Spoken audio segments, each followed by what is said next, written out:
Olá pessoal, tudo bem com vocês? Sejam bem-vindos a mais um vídeo aqui do canal. E se você é novo aqui no canal, já se inscreve, já aproveita, se inscreve, já deixa seu like, comenta aqui embaixo quais são as sugestões de próximos vídeos que vocês querem aqui pro canal, tá bom? No vídeo de hoje a gente vai trazer aqui para vocês a história da cidade de Garopaba, no estado de Santa Catarina, tá? Está sendo aí realizado o concurso para a Prefeitura Municipal de Garopaba, Santa Catarina. A banca organizadora é a UniOeste, Universidade Estadual do Oeste do Paraná. Então eu espero que esse vídeo consiga te ajudar, você aí que vai fazer o concurso, ou você que conhece alguém que vai fazer esse concurso, já manda esse vídeo aqui para ele, tá? No vídeo de hoje a gente vai trabalhar sobre a história, sobretudo sobre os aspectos estruturais aí da cidade de Garopaba, Santa Catarina. Então fica comigo até o final. Então, pessoal, primeiro a gente precisa iniciar o percurso histórico da cidade de Garopaba. Conhecer, né, quais são os principais aspectos da história da cidade, quais são os fatores históricos que levaram aí à construção da cidade de Garopaba. Inicialmente, a gente precisa entender a origem do nome Garopaba. Garopaba tem sua origem na língua dos primeiros habitantes da região, que eram os carijós da tribo Tupi-Guarani. E que significa, é uma mistura, tá? Que significa igar, igara ou igata, igarata, perdão, que significa arco, embarcação ou canoa. E mbapa, ibapa, que significa paradeiro ou lugar. Em uma designação assim bem ao pé da letra traduzindo, ficaria enseada de barcos ou lugar de barcos. Daí vem o nome da cidade de Garopaba. Então, é uma cidade aí que tem origens na língua tupi-guarani, tá? Nos primeiros indígenas da região, que eram os carijós, que foram ali quem deram a habitação inicialmente para o território de Garopaba. E, claro que o nome de Garopaba tem muita relação com a língua desses primeiros habitantes, tá? Então, aí eu trouxe para vocês o significado de Garopaba. A história da cidade, ela vai iniciar a partir da época do descobrimento do Brasil. Então, no ano de 1525, a Baía de Garopaba, como assim era conhecida, serviu como abrigo à expedição naval da cidade de Corunã, que a utilizou para fugir de um temporal. Então, nós vamos ver aí, inicialmente, esse percurso histórico na Baía de Garopaba. Ela serviu aí de abrigo para essa expedição, que vinha dessa região de Corunã, a ser utilizada aí para um refúgio temporal, com uma espécie de abrigo. O primeiro relato da história da cidade é datado do dia 24 de junho de 1525, que foi quando o espanhol Dom Rodrigo de Acunha, para fugir de um temporal, aportou o navio Leão San Gabriel na Baía de Garopaba. Então, a partir daqui, a gente vai ver essa primeira habitação, digamos assim, do território por estrangeiros, porque inicialmente nós tínhamos os índios, que já viviam no território de Garopaba. Mas aí houve esse primeiro relato de quando o espanhol Dom Rodrigo de Acunha, para fugir aí de um temporal, como eu já mencionei para vocês, ele aportou o barco na Baía de Garopaba, como era conhecido o território, tá? Aqui na imagem vocês têm uma representação do território de Garopaba, tá?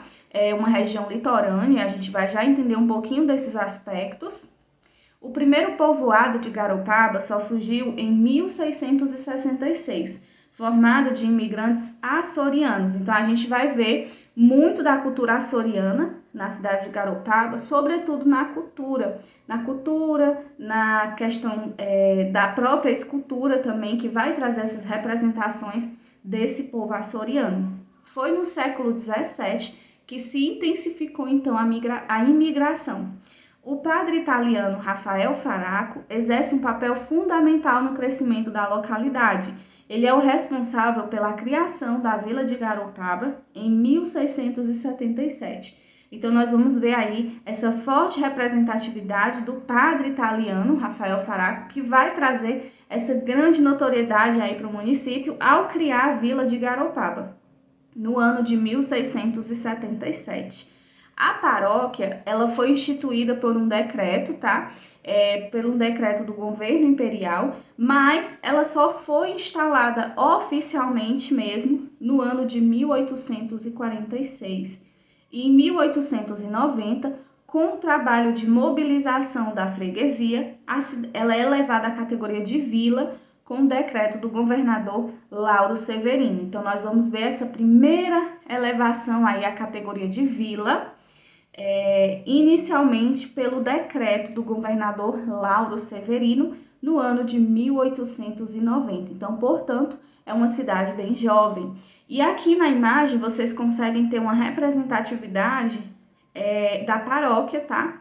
Da paróquia de Garopaba. E aqui é uma dos grandes cartões postais da cidade. Os visitantes sempre fazem questão de conhecer a paróquia de Garopaba, saber um pouco mais sobre a história, a própria história do território de Garopaba, tá? Que vai trazer aí esse percurso histórico, primeiro com a construção dessa paróquia, que vai trazer uma notoriedade para a região também, tá? Em outubro de 1906, passa a fazer parte da comarca de Palhoça. Então, o território de Garopaba, em 1906, ele foi anexado ao território de Palhoça. Então, não era um território ainda independente. Em 1923, ele perde a condição de município, passando a integrar o município de Imbituba, pertencente à comarca de Laguna. E em 1930, passa novamente ali ao distrito de Palhoça. Então, a gente vai ver aí esse percurso histórico da cidade de Garopaba. Primeiro, perdendo a categoria de município para se integrar a Imbituba e depois passando a ser distrito de Palhoça. Até que no ano de 1961, ele volta, então, à condição de ser um município, sendo fundado no dia 19 de dezembro de 1961. Portanto, é uma cidade que tem 61 anos. E a fundação, ela vai ocorrer através da Lei número 798 de 1961, tá?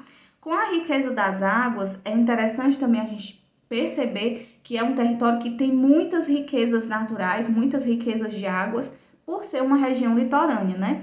Então, com a riqueza das águas, a pesca, ela é a maior fonte de renda do município, que também desenvolve o turismo, as atividades agrícolas comerciais e industriais, tá? Então, nós vamos ter tanto a questão da pesca, como a questão do turismo, como também as atividades agrícolas ligadas aí a comércios e indústrias, tá? Quem nasce na cidade de Garopaba tem um gentílico de garopabense, tá? A população estimada em 2009 era de 18.399 habitantes. A distância até a capital é de aproximadamente 90 quilômetros. E aqui na imagem, vocês têm uma representação da cidade de Garopaba numa vista aérea, tá? Para vocês perceberem que é uma região realmente litorânea e que traz aí muitas riquezas, muitas belezas naturais, atraindo muitos turistas, inclusive. Em relação à localização, ela está localizada no litoral sul do estado de Santa Catarina. Então, aqui no mapa, vocês conseguem ver essa parte vermelha, que é onde nós temos a representação da cidade de Garopaba. Limita-se ao sul com Imbituba, ao norte e a oeste com Paulo Lopes e ao leste com o Oceano Atlântico. Então, nós vamos ter aí principalmente limites com a cidade de Imbituba e também com Paulo Lopes, tá? E em relação à geografia, ela possui uma altitude de aproximadamente 18 metros, fica a cerca de 90 quilômetros ao sul de Florianópolis, 410 quilômetros ao norte de Porto Alegre. Então, nós temos aí uma geografia bem rica, que traz consigo muitas belezas, muitos atrativos turísticos naturais e também que favorecem ali a região e principalmente a pesca, que é uma das principais atividades aí econômicas que movimentam o município. Em relação ao turismo, nós temos que Garopaba é um paraíso à beira-mar, que tem belíssimas praias de águas cristalinas e areias brancas, com grandes dunas e belas lagoas. É uma cidade que possui agitadas noites na praia de Ferrugem e na vizinha praia do Rosa, que dão um ar de descontração às férias dos visitantes. Então, como eu falei inicialmente, é uma cidade que tem um forte potencial turístico. Entre suas praias podem se destacar Vigia, Ouvidor, Barra, Ferrugem, Siriú, Camboa e Silveira, cercada pela Mata Atlântica, onde se pode observar as baleias francas.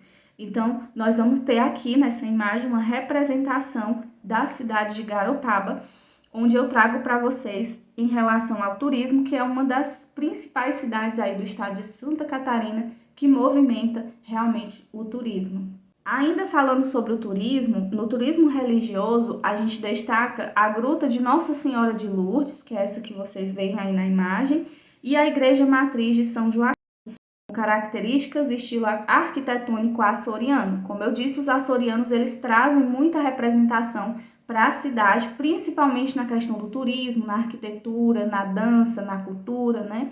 Então nós vamos ter essa representação.